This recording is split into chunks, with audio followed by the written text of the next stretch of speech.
Avant d'arriver au centre d'accueil, une personne qui vivait d'apparence, parce que j'avais une tristesse à l'intérieur de moi qui était due à cause des conflits familiaux, des persécutions dans la famille, des situations difficiles qu'on a passées. Et du coup, ça m'attristait beaucoup. Les soirs, avant de dormir, je pleurais beaucoup. J'étais vraiment renfermée, je ne parlais pas aux personnes. Et j'étais aussi beaucoup timide. Je n'allais pas vers les personnes pour les aborder ou pour faire toute chose. Et en fait, quand j'étais avec mes amis, je montrais un côté de moi, cette Jo qui était toujours souriante avec les autres un peu, mais je ne parlais jamais de mes problèmes, de la tristesse que j'avais. Et dehors, j'étais bien, mais quand je rentrais à la maison, je pleurais. J'avais une petite colère en moi qui faisait que quand une personne m'énervait, il fallait que je frappe cette personne vraiment jusqu'à ce que la personne saigne, qu'elle saigne ou qu'elle tombe par terre. Sinon, je ne pouvais pas m'arrêter. Elle était due justement aux problèmes que j'avais dans la famille, des situations qui se passaient. Il y avait des menaces et ça tombait sur moi. Avec ma tante, ça ne se passait pas du tout bien. J'avais une sœur et je trouvais qu'elle faisait beaucoup de différence entre ma sœur et moi, surtout qu'elle m'élevait. Et ça m'attristait aussi beaucoup parce que je n'avais pas ma famille qui était là avec moi. Donc toutes ces situations, ça s'englobait et du coup, je me sentais renfermée, triste à l'intérieur de moi. Je faisais des cauchemars, beaucoup de cauchemars. Je voyais des membres de ma famille qui voulaient m'attaquer la nuit. Et du coup, je n'arrivais pas à bien dormir. Des fois, quand je me réveillais, je voyais des petites cicatrices sur mon corps et je ne comprenais pas pourquoi. Je me sentais perdue, disons. C'est comme s'il n'y avait personne qui était là pour moi, pour m'aider. Je me sentais seule.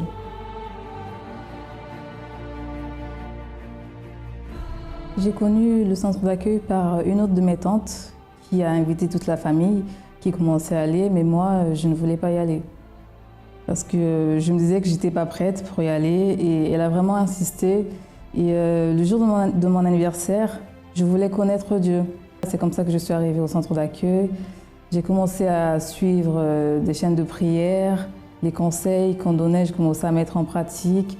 Et il y a eu des propos de Daniel que je me suis aussi donné, des campagnes d'Israël, que là vraiment, je me suis dit, mon Dieu, soit tu me changes, soit je continue comme ça. À la campagne d'Israël parce que je voulais vraiment que Dieu puisse me changer à l'intérieur de moi. Parce que je ne voulais plus avoir cette tristesse, je voulais avoir cette joie comme beaucoup de personnes, ils ont cette paix que je n'avais pas. Et aujourd'hui, je suis une personne épanouie, j'ai la joie, j'ai la paix, j'arrive à aller vers les gens, parler, discuter, je m'ouvre aussi devant tout le monde, j'aime ma famille et j'ai plus du mal à aller vers eux pour parler, pour aider. Et aussi, je n'ai plus cette colère avant que j'avais pour frapper les personnes, non, j'ai maintenant la maîtrise de moi et je ne pleure plus la nuit, je ne suis plus triste parce que à travers le sacrifice que j'ai fait, j'ai eu le changement intérieur, j'ai la joie, j'ai la paix. Et les personnes, quand elles me voient, elles voient une différence. Avec ma famille, ça va. La relation, elle est en train de changer, ça va. J'ai plus peur de menaces. Maintenant, j'assume ma foi, ce qui aussi, je n'arrivais pas à faire justement à cause de ces situations. Je n'arrivais pas à assumer ma foi comme il le fallait avec les menaces. Et là, j'assume ma foi. Il n'y a plus de cauchemars, tout est parti. Plus de cauchemars, ça va, je dors bien, je me réveille bien. Le centre d'accueil, c'est non seulement une école parce que j'ai appris beaucoup, mais c'est aussi une famille pour moi. Parce que c'est là-bas que j'ai reçu cet amour, on m'a conseillé, que parfois même je ne trouvais pas dans ma famille. Bonjour chers amis, soyez tous le bienvenue dans votre émission France en direct.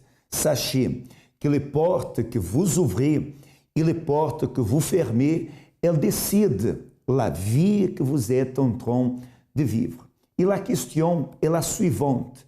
Quelle est la porte que vous êtes en train d'ouvrir pour votre vie? Vous êtes en train d'être une personne pessimiste, négative, c'est-à-dire découragée vous êtes une personne qui avait perdu l'espoir du bonheur, alors sachez que cette porte, elle ouvre justement pour une vie d'échec. Cette émission, elle a un but, que vous venez à ouvrir la porte pour le bonheur, pour que vous puissiez ouvrir la porte pour vivre une nouvelle histoire. C'est pour cela que nous sommes ici, pour vous donner l'opportunité que vous veniez à profiter d'une vie complètement transformée. Je vous invite à rester avec nous, car vous allez savoir quoi faire pour qu'alors vous veniez à profiter d'une vie complètement transformée.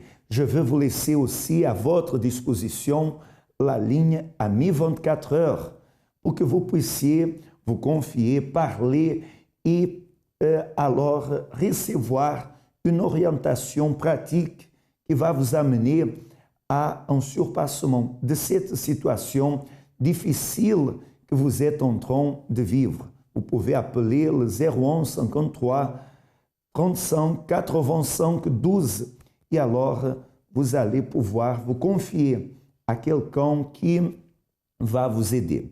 Nous allons maintenant connaître comment était le passé de Chandri.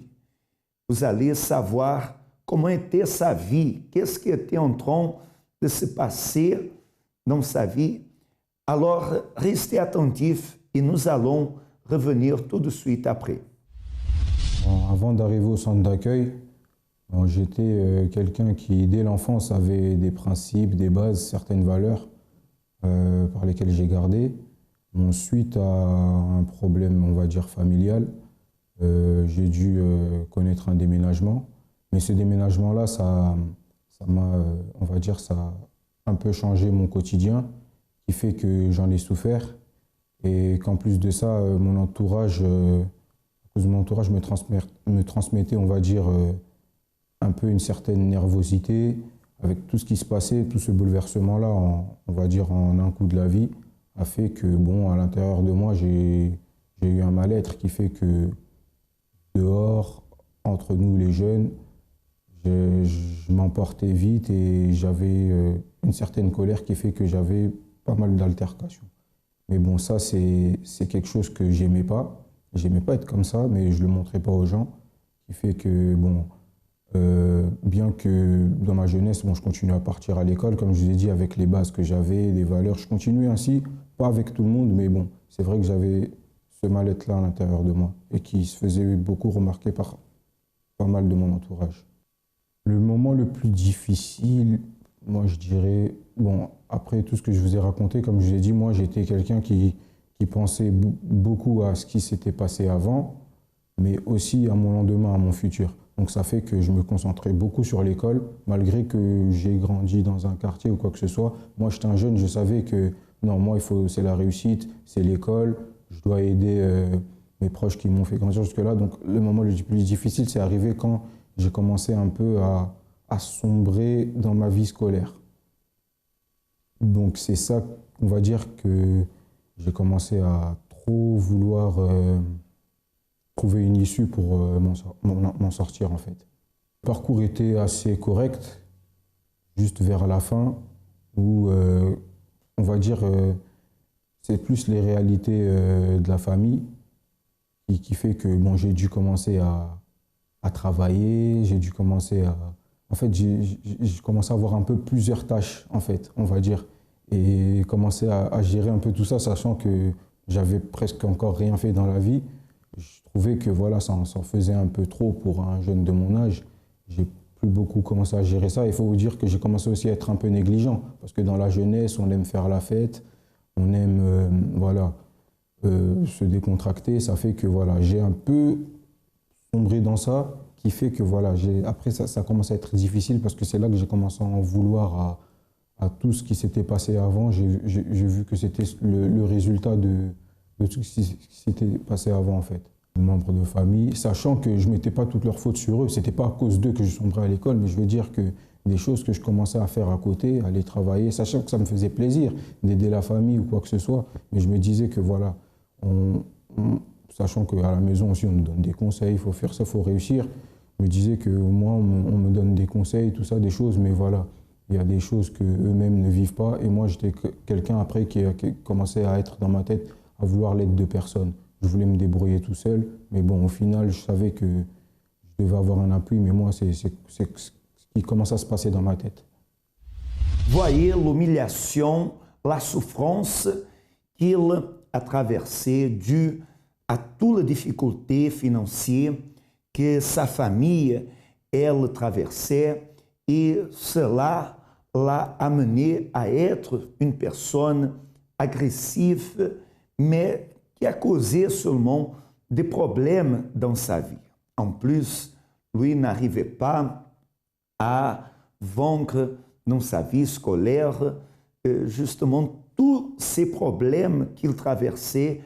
Cela augmentait à chaque jour sa souffrance. Mais vous pouvez être sûr, les personnes qui viennent dans l'émission, c'est parce qu'elles ont un avant et un après. Actuellement, sa vie, elle ne reflète pas ce qui a été son passé. Il a eu le surpassement. Et c'est ça que nous allons voir. Qu'est-ce qu'il a fait? Quelle attitude qu'il a prise et comment se trouve actuellement sa vie. Accompagnez et nous allons revenir tout de suite après. Le centre d'accueil, je l'ai connu par le biais d'un collègue de travail, sachant que ma mère, elle était déjà y allée. Et j'avais fait un tour une fois, mais il y a très longtemps. Donc quand mon collègue il m'a dit je t'invite au centre d'accueil universel, ça m'a rappelé qu'est-ce que c'était. Alors je suis allé directement, sachant que c'était dans ma ville à côté. Ça m'a rappelé justement, ma mère elle parlait souvent du centre d'accueil. Comme je vous ai dit, j'avais déjà fait un tour, j'avais vu du positif dedans. Mais moi, j'y retournais pas personnellement. Mais ma mère est partie et on habitait dans une maison assez insalubre. Et elle m'avait dit qu'elle avait fait des propos ou quelque chose, voilà, pour pouvoir trouver une maison meilleure, un nouvel appartement. Et on a réussi ça. Et elle était souvent reconnaissante au fait que c'est au centre d'accueil qu'elle a pu trouver ça, sachant que cet nouvel appartement a fait du bien à toute la famille. Donc voilà, et c'est comme ça que voilà, j'ai commencé à aller au centre d'accueil.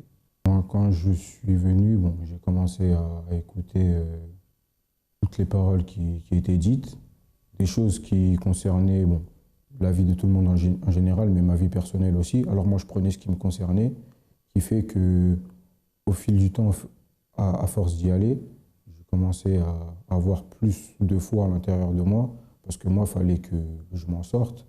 J'avais on va dire des soucis internes, des soucis externes aussi. Et moi, je voyais que là, au centre d'accueil, j'avais la possibilité, j'avais une solution pour pouvoir résoudre des problèmes, on va dire, que j'avais parce que j'en avais. Donc, c'est par la suite que j'ai commencé à faire les campagnes d'Israël ou encore des propos comme le jeûne de Daniel qui a beaucoup changé mon intérieur. Parce que je trouvais que j'en avais besoin. Et je croyais que je pouvais avoir un résultat en faisant ces choses-là, sachant que j'avais pas de garantie d'avoir un résultat. Mais moi, j'y croyais et je savais ce que je faisais et le bien que ça pouvait m'apporter. C'est pour ça que... Dans le but de sortir de tout ce que je vous ai raconté auparavant, comme je vous ai dit, je pensais à mon futur, je pensais à mon lendemain. Moi, je disais que c'est pas juste que je vivais certaines choses et que d'autres ne vivent pas, ou vice-versa, sachant qu'il y a des personnes qui vivent des choses peut-être plus pires que moi. Mais moi, je n'étais pas satisfait de ce que je vivais. Il fallait une issue, il fallait que je m'en sorte. Et j'ai fait ces propos-là parce que de tout ce que le centre d'accueil disait, moi, j'y croyais, j'y voyais du positif. Et je savais que ça pouvait apporter un résultat certainement dans ma vie. Le centre d'accueil présente son nouveau site web.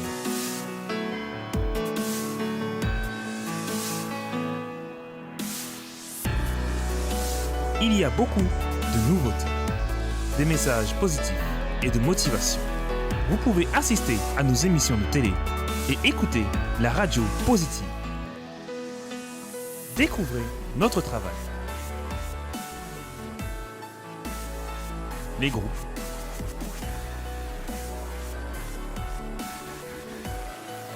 Nos adresses.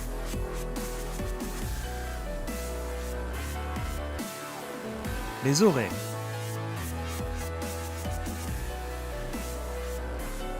Ainsi que les vidéos. Si vous avez besoin d'aide, il y a une page qui vous est dédiée. Le site est disponible sur ordinateur, smartphone et tablette. Centre d'accueil. Définissez aujourd'hui ce que vous voulez vivre demain. J'ai changé dans ma pensée et dans ma manière de voir les choses. J'ai tiré un trait totalement sur tout ce qui s'est passé dans ma vie. J'ai eu la force de pardonner à des personnes et aussi à chercher le pardon de certaines personnes. J'ai eu la chance de rencontrer des gens et de leur demander pardon des choses qui ont pu se passer auparavant. Je ne vis plus avec une certaine colère parce que je me dis qu'il faut savoir vivre en société. Parce qu'en réalité, c'est quelque chose que je voulais avant à l'intérieur de moi, mais au centre d'accueil, j'ai pu savoir comment agir, avoir cette force et d'avoir vraiment la confirmation de comment il faut être. Je suis quelqu'un aussi de défini dans ma tête. Je sais ce que je veux.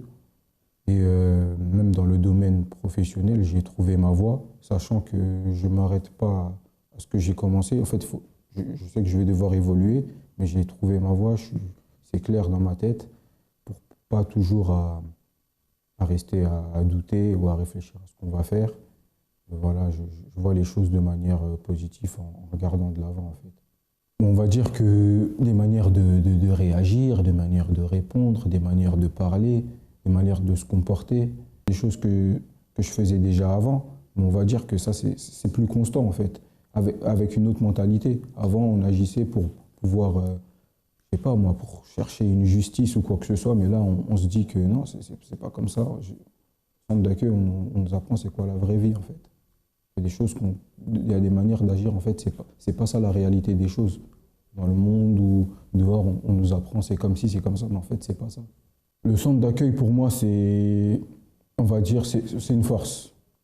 C'est une force mentale, c'est une force de caractère, c'est une force intérieure. Voyez quelle merveille de voir Chandri complètement transformé. Une personne qui réussit professionnellement, sa vie a été complètement transformée. Lui n'est plus une personne nerveuse, c'est quelqu'un de défini, c'est quelqu'un d'équilibré, c'est une personne meilleure. Et voyez l'intéressant, car ici, dans l'émission, vous voyez, nous montrons le moment difficile, le moment mauvais de la personne, et après, nous montrons comment se trouve l'actualité, comment est son présent. Et vous voyez, ce que nous montrons ici aussi, la formule du changement, c'est-à-dire quoi faire pour que la vie elle soit transformée. Vous voyez ce qu'il a fait.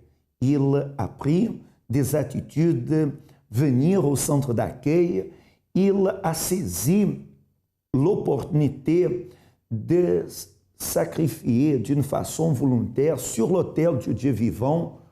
Et vous voyez, le changement a été total. Et c'est cette opportunité que vous en avez. Vous avez cette opportunité d'avoir un changement. Et pour cela, vous pouvez justement maintenant, en cet exact moment, décider d'avoir ce changement. Vous savez, les portes du centre d'accueil, elles se trouvent quotidiennement ouvertes afin de vous amener à une réussite, à vous amener à un changement. Ce que vous ne pouvez pas faire, c'est rester avec les bras croisés, pensant que tout est perdu. Non, il y a une vie nouvelle. Vous pouvez être une personne heureuse qui réussit dans votre vie professionnelle, dans votre vie physique, avoir la santé restaurée, votre famille unie et protégée. Mais pour cela, il faut prendre votre décision. Prenez votre attitude. Moi, personnellement, je me trouve quotidiennement à Villejuif, dans 27, 29, rue Yuri Gagarin, à Villejuif, comme vous pouvez trouver un de mes collègues pasteurs dans notre siège au 254 rue de Faubourg, Saint-Martin, dans le 10e arrondissement, à Paris, comme dans tout le centre d'accueil.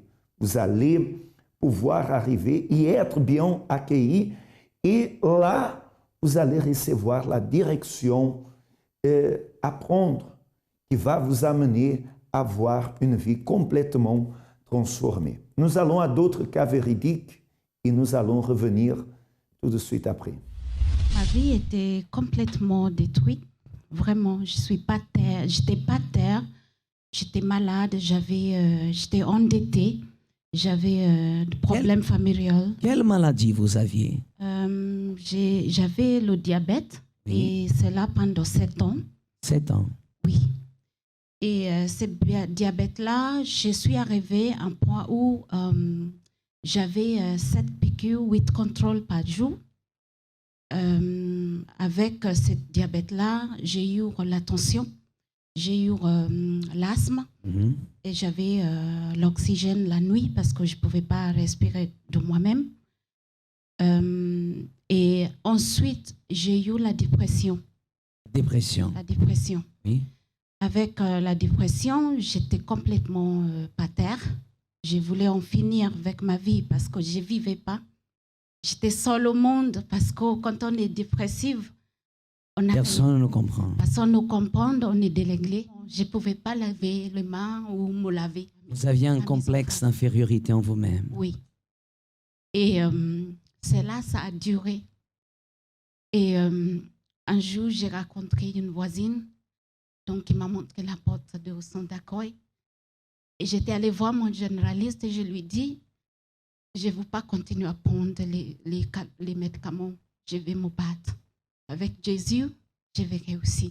Vous-même, de votre foi, vous êtes allé voir et vous avez pris cette décision. J'ai cru. Vous avez cru. J'ai cru. J'ai commencé à participer à la campagne d'Israël. Les propos, tout ce qu'on me disait, je faisais. Et là, je commençais à avoir des changements. J'avais la force. J'ai commencé à m'écrire, j'ai commencé à m'aimer, j'ai commencé à m'habiller et tout. Et là, j'ai conquéri mon mari et mes enfants. Il y a l'amour, la paix. La famille est là, la santé est là. Aujourd'hui, les dettes que j'avais, mon mari à payer. Oui. Mes enfants, on est bénis. Du coup, pour la question de maladie, pour vous dire, je ne sais pas, la dernière fois, j'ai pris Dolipan. Ça fait 5 ans. Je suis clean, je n'ai rien. Ma vie financière qui était par terre, l'année dernière, je fais une formation. Ce n'était pas facile. J'ai dû prendre les cours de français parce que mon français, les fautes d'orthographe, c'est énorme. J'ai travaillé auparavant en tant que secrétaire, mais j'ai dit, Seigneur, je ne veux pas rester par terre, petit, je veux monter. Et j'ai fait une formation d'assistante de direction. Ce n'était pas facile, comme c'était en français. Et ma tutrice me disait, de toute façon, vous ne réussirez pas, ce n'est pas ton niveau, je ne sais même pas comment vous vous trouvez ici. La société qui m'a pris comme stagiaire, donc chez Air Canada, et j'étais la première de trouver le stage. Je dis, attends, ma salaire, elle est comme ça. Ça ne suffit pas de travailler dans une grande boîte. J'ai dit, Seigneur, donne-moi une direction. Octobre l'année dernière, je commençais à postuler, sans rien dire à personne. J'avais postulé pour l'ambassade de Zambie, octobre dernier.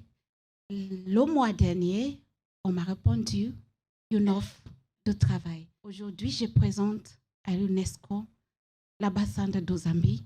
J'ai mon bureau à moi, j'ai la paix, j'ai tout. Amen. Félicitations, madame, que Dieu vous... Regardez-moi, continuez, parce que vous allez encore témoigner encore. Le cas véridique de Rosemary montre que rien n'est perdu. Vous savez maintenant quoi faire pour que votre vie elle soit transformée. Elle a montré justement quelle attitude elle a pris pour s'en sortir des dettes, pour s'en sortir de ces maladies qu'elle avait dans son corps. Qu'est-ce qu'elle a fait pour surpasser cette envie de mourir, de finir avec sa vie? Vous voyez, aujourd'hui, elle est une personne heureuse à travers le pouvoir de Dieu. Ce pouvoir que vous pouvez attendre en donnant votre part, en prenant cette décision et en participant d'une réunion au centre d'accueil.